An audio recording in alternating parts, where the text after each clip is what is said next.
Hi Year 6 and welcome to Thursday's reading lesson.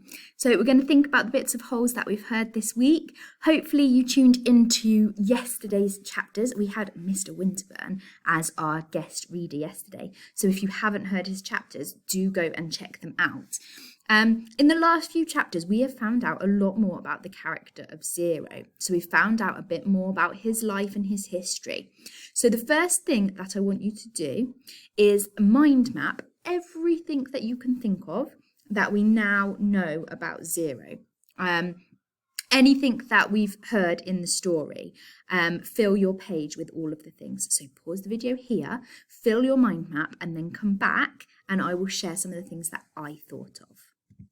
Okay, so here are some of the things that I thought of, and you might have thought of other things. So we found out a lot about his family. He doesn't really have a family. He was homeless before he came to Camp Green Lake. His mum had left him and he doesn't know where she is anymore, and he remembered her leaving him in a park, and he'd stayed in the park for a month waiting and she never came back. And he had this toy giraffe called Jaffe, although when he was talking to Stanley about him, he did then say that it wasn't real. So we're not sure whether he really did, but he's certainly got some kind of imaginary friend, at least, that he had when he was a child.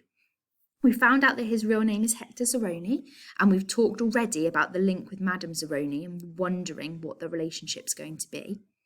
And most interestingly, perhaps, we have found out that Zero was the one who took Clyde Livingston's sneakers. So remember how Stanley had said that the sneakers fell from the sky? Zero said that he'd stolen them, and then everyone was looking for them, so he put them on top of a car, and then obviously the car's driven over the subway that Stanley was walking under, and that's why they've fallen from the sky. So actually, it's really Zero's fault that Stanley has ended up here. And it's also related to that Zero ended up at Camp Green Lake, because he said after he got rid of those sneakers, which he thought were just someone's dirty old sneakers, he went to a shop, stole some brand new ones, and then he got arrested. So actually, Zero is kind of responsible for both him and Stanley ending up at Camp Green Lake, which is a bit of a strange coincidence, along with his name and the link to the past stories.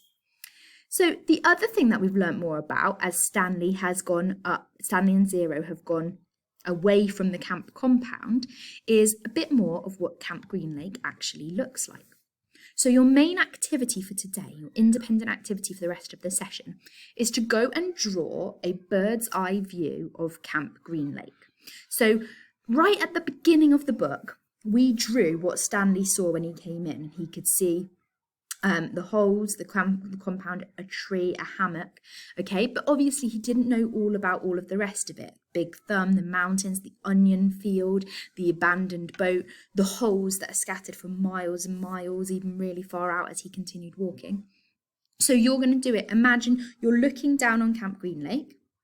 You can do this either as like a sketch of what you could see, like what you really would see with your eyes, or you can do it more like drawing out a map and posting landmarks on, so it doesn't have to be realistic drawings. It's up to you and how you want to do it and how confident you feel with drawing. Lots of you are really creative and probably want to sketch it out, and others of you would rather do it like a map with the key features plotted on.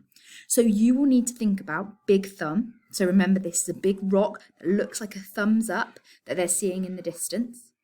The holes, which are scattered all about, and remember it said the ones they're digging now are like in neat rows, and the other ones, there are places where they're just scattered about like someone just went crazy looking for the treasure.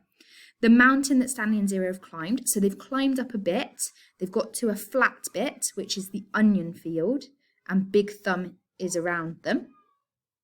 The Mary Lou, which is the overturned boat that's somewhere between Big Thumb and the camp compound. And then you've got the camp compound itself, so the boys' tents and the office building and all of that. So you can refer back to bits in the book if you need to. You've got all of the chapters on YouTube, or you can probably do that from your memory and from these notes here. So have a go at it. We'd love to see what you come up with. Use all of the knowledge you've now got to draw a large bird's eye view of Camp Green Lake. Thank you for joining the lesson.